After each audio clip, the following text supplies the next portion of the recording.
नमस्ते। ओवरव्यू में आपका स्वागत है। पाक यात्रा क्या क्रिकेट मैच शुरू कराने के लिए हुई? दूसरा, उमर ने बनाई एक बैलेंस सरकार।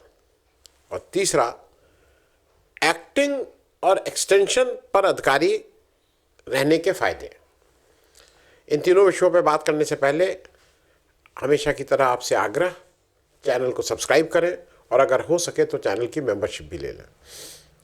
आपके सब्सक्रिप्शन की हमें आवश्यकता है, आपकी मेंबरशिप की हमें आवश्यकता है। और अगर हो सके तो कुछ दोस्त मित्रों से, अगर आपको लगता हो कि चैनल देखने लायक है, तो दोस्त मित्रों से भी कह के सब्सक्राइब करा दें। जहाँ तक मेंबरशिप की बात है, मेंबरशिप का मतलब हर महीने आपको एक छोटी रकम हमें आर्थिक सहयोग के रूप में देनी होती है और आपके इस आर्थिक सहयोग की हमें आवश्यकता है। अगर आप हर महीने का कमिटमेंट नहीं करना चाहते हैं तो वन टाइम, एक बार, एक मुश्त भी आप हमारा आर्थिक सहयोग कर सकते हैं। डिटेल्स नीचे दिए हैं।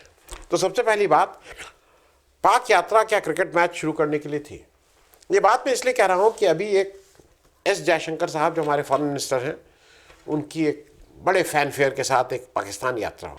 बताया गया कि 9 साल बाद एक भारत का कोई विदेश मंत्री पाकिस्तान की धरती पे उसने पाँव रखे और ये सब बात हुई। वो किस लिए गए थे? वो एससीओ की मीटिंग में गए थे। एससीओ क्या है? Shanghai Cooperation Organisation. मैं उस पर भी आऊँगा, लेकिन उससे पहले इसके 3-4 मुख्य किरदार हैं। एस जयशंकर साहब वहाँ गए और वो शहबाज शरीफ साहब से मिले, जो उनके प्राइम मिनिस्टर हैं। शहबाज शरीफ साहब नवाज शरीफ के भाई हैं और पाकिस्तान के इस समय प्राइम मिनिस्टर हैं। उससे पहले पंजाब सूबे के चीफ मिनिस्टर रहे हैं।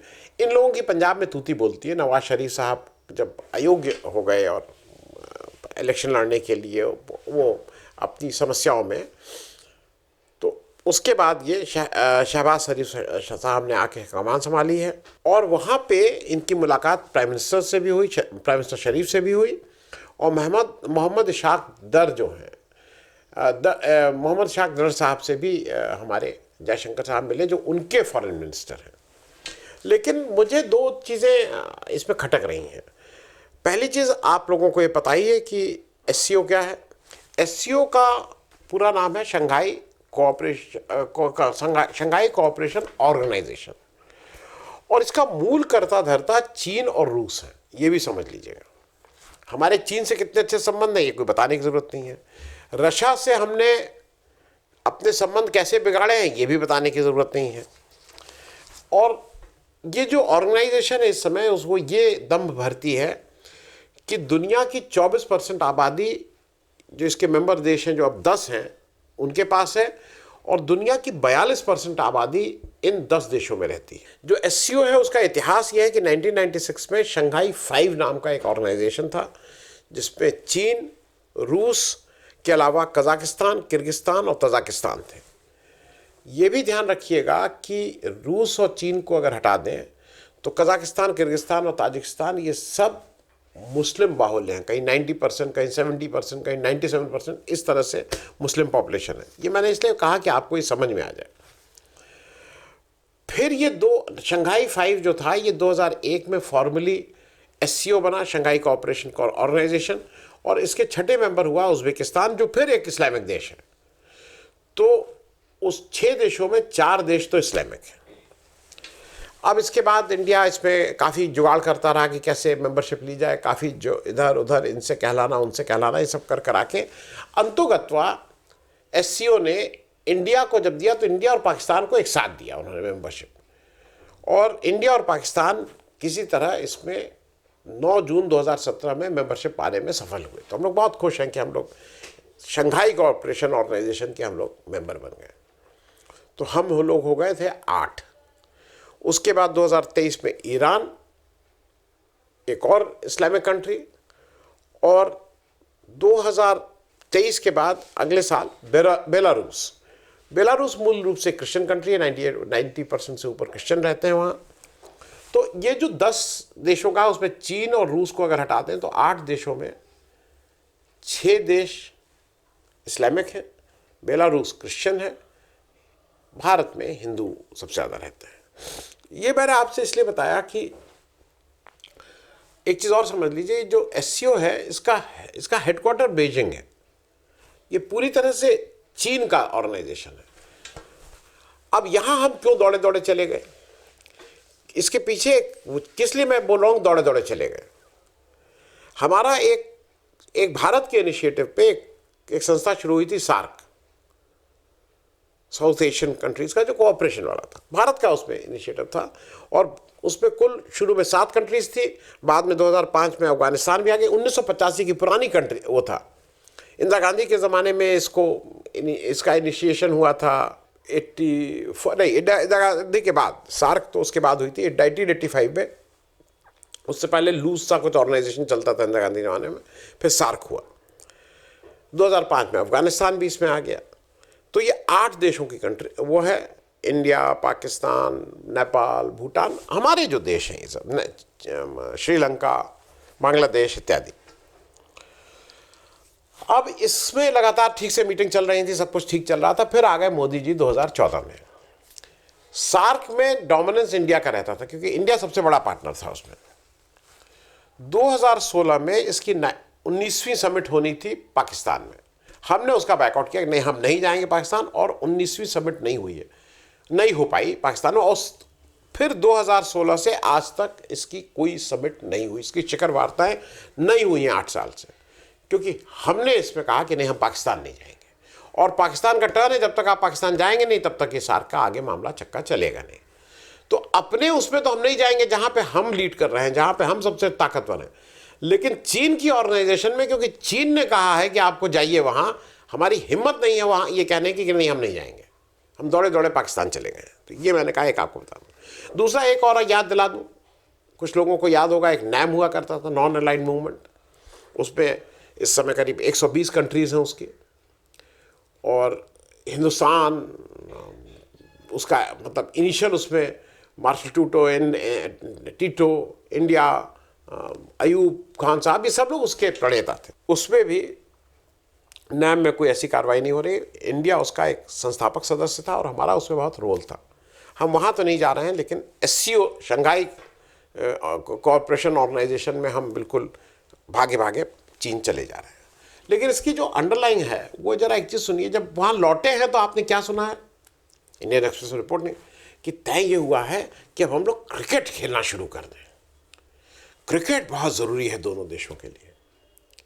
क्रिकेट दोनों देशों के लिए ज़रूरी है। क्या BCCI इस देश की संस्था है, या BCCI अपनी एक प्राइवेट संस्था है जो अपना पैसा कमाती है, अपना करती है? तो क्या S जयशंकर साहब एक BCCI जैसी प्राइवेट संस्था, जिसका एक प्राइवेट व्यक्ति जिसका हेड है, और वो किसका बच्चा है, किसका लड़का है, किसका भाई है, किसका बेटा है, वो सबको पता है। लेकिन ये BCCI के हेड थे और अब वो तो ICC के हेड हो गए हैं। तो क्या ये उनके इशारे पे ये सब पाकिस्तान का हुआ कि पाकिस्तान में जाके क्रिकेट टाइज शुरू करिए? क्योंकि ICC की नाक की बात है। तो ये किसके इशारे पे हुआ है, क्या हुआ है, ये बहुत मेरे ख्याल में मुश्किल नहीं होगा आपको भी समझना। अगर इसका सारे एजेंडा ये था कि SCO में जाइए और क्रिकेट शुरू कराइए। अब हम लोग आ जाते हैं दूसरी बात पे। उमर ने बनाई एक बैलेंस सरकार। मैं बैलेंस सरकार इसलिए बोल रहा हूँ कि उमर अब्दुल्ला ने फिर से एक बार शपथ ली। नेशनल कॉन्फ्रेंस ने बहुत अच्छा प्रदर्शन किया है, इसमें कहीं कोई दो राय नहीं है। और ये भी समझ लीजिए कि कश्मीर में 47 MLAs हैं, जम्मू में 43 हैं। ये डिलिमिटेशन के बाद, ईमानदारी से अगर ये डिलिमिटेशन किया जाता, बीजेपी सरकार थी उसके द्वारा अगर ईमानदारी रखी जाती, तो कश्मीर में होते 51 MLA, जम्मू में होते 39 MLA। लेकिन वो डिलिमिटेशन करके इन्होंने जोड़ तोड़ किया उसको। लेकिन जब उमर अब्दुल्ला ने सरकार बनाई तो उन्होंने 6 मंत्री पद हैं, इंक्लूडिंग उमर अब्दुल्ला, 3 कश्मीर के रखे जिसमें वो खुद भी हैं, और 3 जम्मू से रखे। जम्मू से रिप्रेजेंटेशन उतना नहीं है क्योंकि जो सीटें सारी जीती है बीजेपी, 28-29 सीटें, उस 43 में बीजेपी सब जम्मू से जीती है। तो जम्मू का रिप्रेजेंटेशन इंडिया गठबंधन में अच्छा। और कांग्रेस जो जीती है, कांग्रेस का तो भाई ने पार्टी नहीं लिया है उसमें सरकार में। लेकिन फिर भी बैलेंस करने का काम उमर अब्दुल्ला ने किया, और जो मेरे हिसाब से अच्छा काम उन्होंने किया है। यहाँ से जो लोग बने वो हैवी वेट्स हैं। वो खुद चीफ मिनिस्टर तो उमर अब्दुल्ला साहब कश्मीर से जीते हैं, लेकिन अपने डिप्टी चीफ मिनिस्टर को जो उन्होंने बनाया जम्मू में, वो सुरेंद्र चौधरी जी हैं। सुरेंद्र चौधरी जी के बारे में एक चीज़ और समझ लीजिए कि सुरेंद्र चौधरी जी ने जो बीजेपी के वर्किंग प्रेसिडेंट हैं रविंदर रैना जी, उनको हराया है। दूसरे सज्जन जो हैं वो जावेद अहमद साहब हैं। जावेद अहमद जो हैं वो गुज्जर हैं, वो आ रहे हैं जम्मू से। और तीसरे हैं सतीश शर्मा। ये सतीश शर्मा साहब मूल रूप से कांग्रेस में थे, लेकिन कांग्रेस ने इनको टिकट नहीं दिया। इनकी जगह तीरथ राम जी को दिया, जो कांग्रेस के वर्किंग प्रेसिडेंट हैं फिर से जम्मू कश्मीर के। और रिबल के रूप में सतीश शर्मा जी वहाँ खड़े हुए हैं। वो इलेक्शन जीते, लेकिन अब चूंकि वो इंडिपेंडेंट हैं तो वो इंडिपेंडेंट के कोटे से वो मंत्री बन रहे हैं। मोटा मोटी कांग्रेस के ही आदमी हैं। लेकिन एक इंटरेस्टिंग बात यह है कि जैसे सुरेंद्र चौधरी ने बीजेपी के वर्किंग प्रेसिडेंट को हराया, उसी तरह से सतीश शर्मा जी जो रिबेल होकर लड़े, उन्होंने कांग्रेस के वर्किंग प्रेसिडेंट को जो ताराचंद जी हैं उनको हरा दिया। जो एक इंटरेस्टिंग नाम और है उसको आपको भी समझना चाहिए। जो कश्मीर में उमर अब्दुल्ला साहब के अलावा एक और इंटरेस्ट नाम है, जो महिला, अकेली महिला जो है, सकीना इट्टू जी। सकीना इट्टू की हिस्ट्री यह है कि सकीना इट्टू एनसी की पुरानी कार्यकर्ता हैं। उन्होंने एमबीबीएस की 3 साल की पढ़ाई करने के बाद पॉलिटिक्स में उनको आना पड़ा। एक घर के हालात ऐसे हुए, इसलिए उनको अपनी पढ़ाई छोड़ के पॉलिटिक्स में आए। 2008 से 2014 की जो सरकार थी उमर अब्दुल्ला की, उसमें ये मंत्री थी। और इनके पिता का मर्डर मतलब आतंकवादियों ने 1994 में किया था। तो ये कश्मीर से वाकिफ़ हैं, कश्मीर के दर्द को समझती हैं। उमर अब्दुल्ला का एक बढ़िया मेरे हिसाब से बैलेंसिंग एक्ट है कि दोनों जम्मू कश्मीर में 3-3 करके चल रहे हैं। अभी 3 मंत्री और बनाने हैं, अभी कांग्रेस से कोई नहीं बना है, लेकिन मेरे ख्याल में शुरुआत बहुत अच्छी की है उमर अब्दुल्ला साहब ने। अब तीसरी बात, ये एक्टिंग जो पोस्ट होती है ना, acting DG, acting chief secretary, acting secretary, तो एक्टिंग और एक्सटेंशन पर अधिकारियों के से क्या फ़ायदे हैं? देखिए, सरकार अभी एक कल सुप्रीम कोर्ट में जो हमारे चीफ जस्टिस हैं चंद्रचूड़ साहब, उनकी बेंच के सामने एक मामला आया और उन्होंने 8 स्टेट गवर्नमेंट्स को कंटेम्प्ट नोटिस इशू किया है फॉर अपॉइंटिंग टेम्पररी डीजीपीज।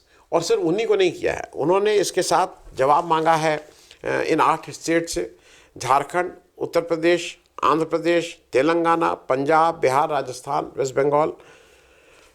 और इसके अलावा उन्होंने मिनिस्ट्री ऑफ होम अफेयर्स से भी जवाब मांगा है कि आप यहाँ, क्योंकि आईपीएस का जो पोस्टिंग होती है डीजीपी की, तो वो मिनिस्ट्री ऑफ होम अफेयर्स तक जाती है।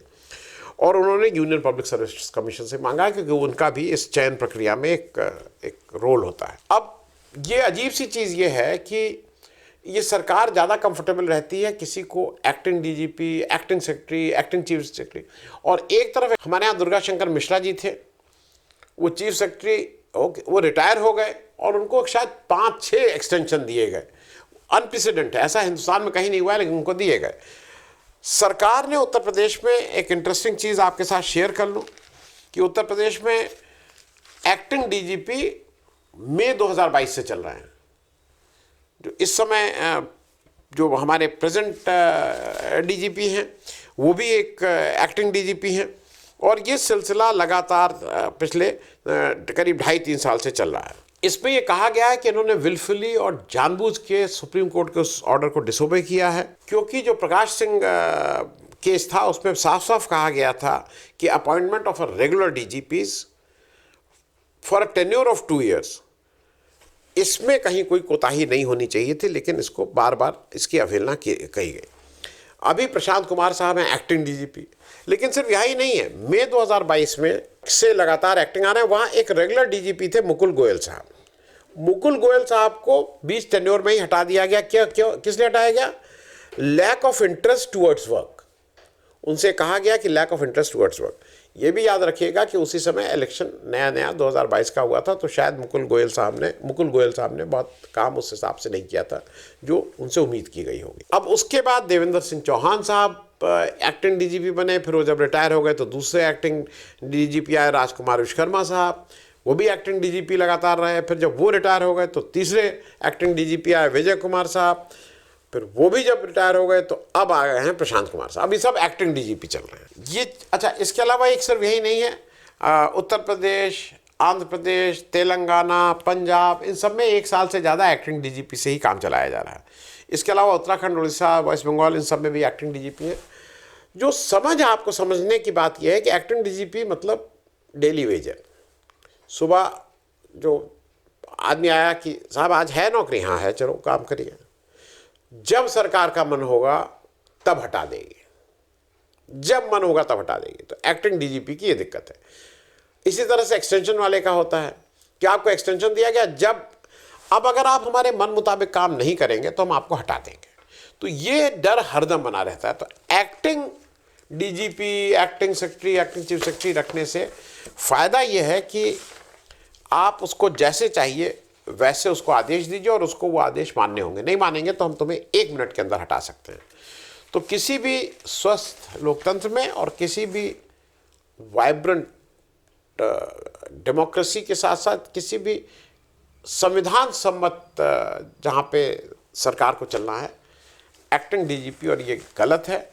21 अक्टूबर को डेट लगी है, फिर से इन सबसे मांगा गया है कि भाई आप ये एक्टिंग डीजीपी का क्या चक्कर है, देखें सुप्रीम कोर्ट इसमें कुछ इंटरवीन कर पाता है कि नहीं कर पाता है। Thank you so much.